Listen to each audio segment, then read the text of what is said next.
जी हाँ दोस्तों, चिराग पासवान और तेजस्वी यादव की मुलाकात से बिहार से लेकर के दिल्ली तक मच गया हंगामा। मोदी कैबिनेट से क्या चिराग पासवान देने जा रहे इस्तीफा? बौखलाए नीतीश का लालू प्रसाद को संदेश। क्या फिर आ गई साल 2020 के चुनाव वाली स्थिति? बहुत स्वागत है आप सभी का। आप देख रहे हैं द राजनीति का विशेष सेगमेंट खबर और विश्लेषण। मैं हूं जब्बार खान।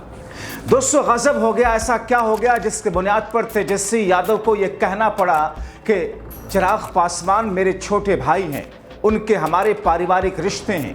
आखिर चिराग पासवान और तेजस्वी यादव की गुपचुप मुलाकात के पीछे के मायने क्या हैं? आखिर बिहार की राजनीति की बदलती हुई नई तस्वीर ऑपरेशन सिंदूर के बाद में कौन सी दिखने लगी है? आखिर 2020 के विधानसभा चुनाव वाली स्थिति एक बार फिर से नीतीश कुमार के लिए क्यों दोहराई जाने की तैयारी में है? आखिर नीतीश कुमार का लालू प्रसाद यादव को खास संदेश क्यों चिराग और तेजस्वी की मुलाकात के बाद में? और दिल्ली में बैठे हुए भारतीय जनता पार्टी के आला कमान के माथे पर परेशानी के बल क्यों दिखाई दे ले रहे? दोस्तों, विस्तार से आपको बताते हैं, एक एक करके तमाम सवालों का जवाब आपके सामने रखेंगे और बिहार के मौजूदा वक्त की राजनीति में क्या नई उथल पुथल हो रही है आपको समझाएंगे। मगर उससे पहले आपसे बहुत छोटी सी अपील, प्लीज अंत तक इस शो को जरूर देखें, इस वीडियो को जरूर देखें, सब्सक्राइब भी करें और दूसरों तक पहुंचाएं ताकि वो भी जागरूक रहें। दोस्तों, साल 2020 का विधानसभा चुनाव आपको याद होगा, जब नीतीश कुमार को 43 सीटों पर बीजेपी ने समेट दिया चिराग पासवान को चुनावी मैदान में उतार करके। क्योंकि उस वक्त चिराग पासवान के उनके पिता की मौत उससे पहले हुई थी, लेकिन चिराग पासवान एनडीए का हिस्सा उस चुनाव में नहीं थे। अलग से उतरी और उन सीटों पर उतारा उन्होंने प्रत्याशी जहां पर नीतीश कुमार के प्रत्याशी को कड़ी टक्कर मिली और नीतीश का प्रत्याशी हार गया। कहा यह गया कि भारतीय जनता पार्टी की मोदी शाह की रणनीति थी।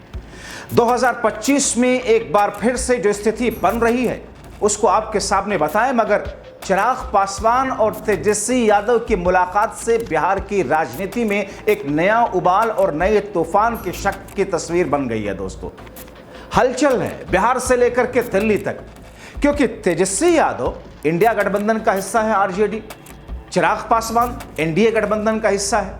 चिराग पासवान खुद को मोदी का हनुमान बताते नहीं थकते हैं। चिराग पासवान मौजूदा वक्त में बिहार की राजनीति को लेकर के जो कुछ उन्होंने बयान दिया, उससे ऐसा लगता है कि वो नीतीश कुमार को बैकफुट पर डाल रहे हैं, चिंता में डाल रहे हैं, या फिर भारतीय जनता पार्टी को। क्योंकि चिराग पासवान ने कई सारे ऐसे बयान हाल के दिनों में दिए हैं। उन्होंने कहा कि बिहार की जनता ये चाहती है कि मैं बिहार में आऊं दिल्ली छोड़ करके। मेरी पार्टी अगर मुझे कहेगी तो मैं दिल्ली छोड़ करके बिहार आकर के बिहार की राजनीति करूंगा और बिहार में विधानसभा चुनाव लड़ूंगा। वो कहते हैं कि मैं न सिर्फ बिहार में राजनीति करना चाहता हूं, बल्कि बिहार और बिहारियत वाली राजनीति ही मेरे खून में है। मेरे पिता का भी अंदाज यही था राजनीति करने का। मैंने देखा है बिहार से दूसरे राज्यों में कैसे बिहार और बिहारियों को मुश्किलों का सामना करना पड़ता है। चिराग ये कहते हैं कि हम अपनी पार्टी और संगठन को विस्तार देंगे उत्तर प्रदेश के साथ साथ दूसरी जगहों पर। चिराग ये भी कहते हैं कि अगर मध्य प्रदेश का विजय शाह, जिसने कर्नल सोफिया कुरैशी को आतंकियों की, पाकिस्तानियों की बहन बताया था, अगर मेरी पार्टी में होता तो मैं उसे कान पकड़ करके बाहर कर देता। चिराग पासवान ये भी कहते हैं कि बिहार की राजनीति को आगे ले जाना मेरी प्राथमिकता है। जाने के केंद्र से निकल करके चिराग पासवान बिहार जाकर के बिहार रहना चाहते हैं, बिहार की राजनीति करना चाहते हैं। और उनकी पार्टी के लोगों ने जो पोस्टर लगवाए बिहार को लेकर के, मुख्यमंत्री के तौर पर चिराग पासवान को प्रोजेक्ट किया जा रहा है। मुख्यमंत्री की कुर्सी है, नीतीश कुमार के पास सीटें हैं महज 43। नीतीश कुमार के कान खड़े हैं। नीतीश कुमार ये सोच रहे हैं कि क्या ये बीजेपी की कोई दोहरी चाल दिखाई दे रही है। मगर दोस्तों, इस बीच में गजब हो गया जब चिराग पासवान और तेजस्वी यादव की मुलाकात हो गई। चिराग पासवान और तेजस्वी यादव मिले।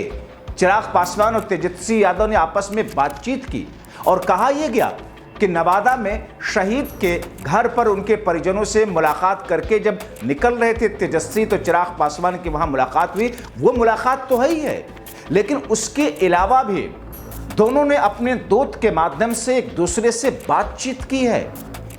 दोस्तों, ये चीज चौंकाती है न सिर्फ मोदी और शाह को, बल्कि ये चीज चौंका रही है नीतीश कुमार को।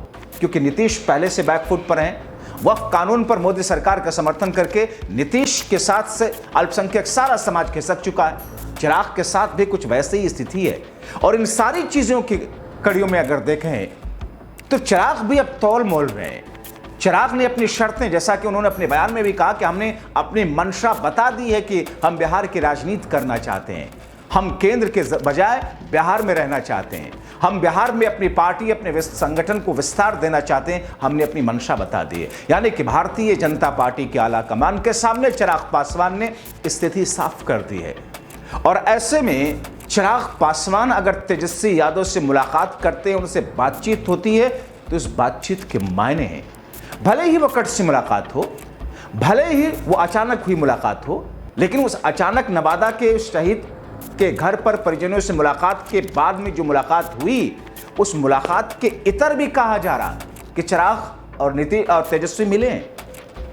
अब दोस्तों, तेजस्वी यादव का यह कहना कि साहब चिराग पासवान मेरे लिए छोटे भाई की तरह है, मेरे छोटे भाई हैं, पारिवारिक रिश्ते हैं।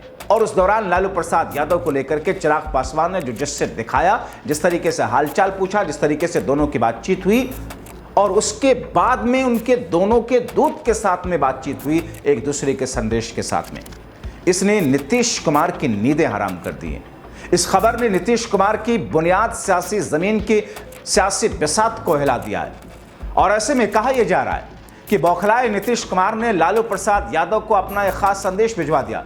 किसके माध्यम से भिजवाया, कैसे भिजवाया, फिलहाल ये बातें छन छन करके निकल रही हैं, अलग अलग तरीके से आ रही हैं कि साहब किसी दूत के जरिए भिजवाया, साहब किसी और के जरिए भिजवाया। मगर यह भी सच है कि नीतीश कुमार और लालू प्रसाद की यादव की बातचीत रुकती नहीं है। दोनों दोस्त रहे एक जमाने से, जेपी मूवमेंट के वक्त के दोनों ही राजनीति की पैदावार हैं, छात्र लाइफ के वक्त से, स्टूडेंट लाइफ से। तो दोनों भले एक दूसरे के धुर विरोधी हों, सत्ता पक्ष में एक साथ दोनों हों या अलग अलग हों, दोनों की वार्तालाप रुकती नहीं है। ऐसे में नीतीश बौखलाहट में, नीतीश को यह डर है कि अगर चिराग पासवान ने अलग तरीके का कैलकुलेशन करके लालू प्रसाद यादव के बेटे तेजस्वी यादव के साथ में गलबैयां करनी शुरू कर दी और बिहार की स्थिति ऑपरेशन सिंदूर के बाद में मोदी और एनडीए बैकफुट पर है, वक्फ कानून के बाद में मोदी और एनडीए बैकफुट पर हैं, और जिस किस्म की स्थिति दिखाई दे रही है उसमें एनडीए अगर बैकफुट पर गया और चिराग पासवान ने क्या पता कल को प्लान बी की तरफ बढ़ते हुए, जिस प्लान को मैं अपने पास चिपका करके रखना चाहता हूं, अगर मेरे हाथ से चिराग पासवान ने हथिया लिया और चिराग पासवान इंडिया गठबंधन में चले गए, एक पहलू ये भी नीतीश कुमार को लगता है।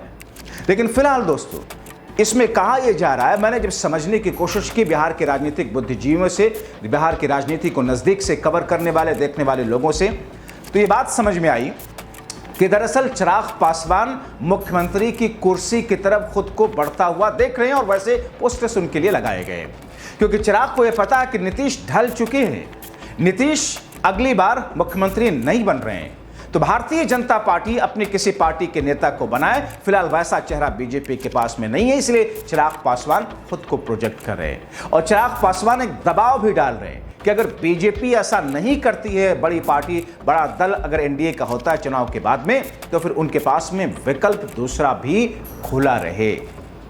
अब ऐसी स्थिति में चिराग पासवान इस बात से सहमत हैं कि अगर उन्हें मोदी कैबिनेट से इस्तीफा देना पड़े दे देंगे, बिहार की राजनीति में आने का मौका मिलता है, मुख्यमंत्री की शक्ल में सब कुछ, सारी चीजों को एक साथ डाल करके बिहार की राजनीति में आ जाएंगे और विधायक बन जाएंगे। अभी सांसद हैं, केंद्रीय मंत्री हैं, सांसदीय केंद्रीय मंत्रालय सब कुछ त्याग करके वो विधायक बन करके बिहार की राजनीति में आ जाएंगे।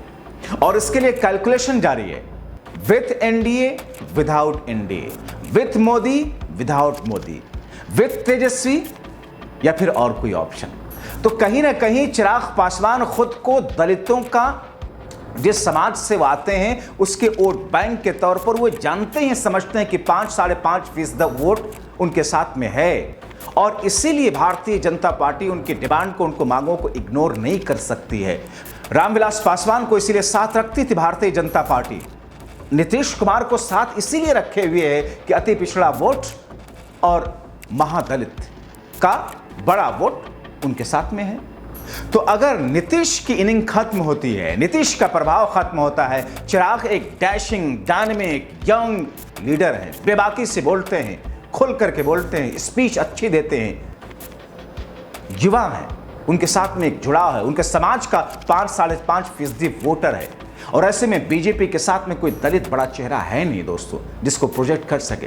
तो चिराग अपनी स्थिति को लार्जर स्केल पर, बड़े स्केल पर, बड़े कैनवस पर रख करके अब से देखना शुरू कर दिए। उसके लिए चाहे उनको लालू खेमे में जाना पड़े, तेजस्वी के साथ में गलबहियां करना पड़े। हालांकि वहां चिंता है कि तेजस्वी तो खुद मुख्यमंत्री के दावेदार हैं, तो फिर क्या। तो ये सारी की सारी स्थितियां ऐसी है जो चुनाव से चंद महीने पहले चिराग पासवान ने मानो ठहरे हुए समंदर में एक पत्थर डाल करके हलचल पैदा कर दी है। नीतीश बौखलाए हुए हैं, उनका बौखलाना वाजिब है, जायज है, मगर बीजेपी के आला कमान दिल्ली में बौखलाए हुए हैं।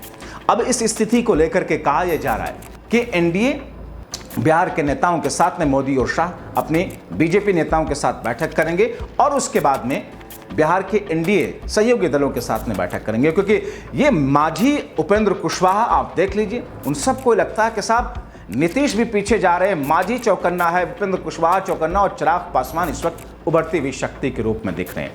तो ऐसे में स्थिति आगे क्या बनेगी दोस्तों, देखना बहुत महत्वपूर्ण होगा। फिलहाल अभी के लिए इस शो में इतना ही। जागरूक रहें, दूसरों को जागरूक करने के लिए खबर उन तक पहुंचाएं शेयर करके। बहुत शुक्रिया।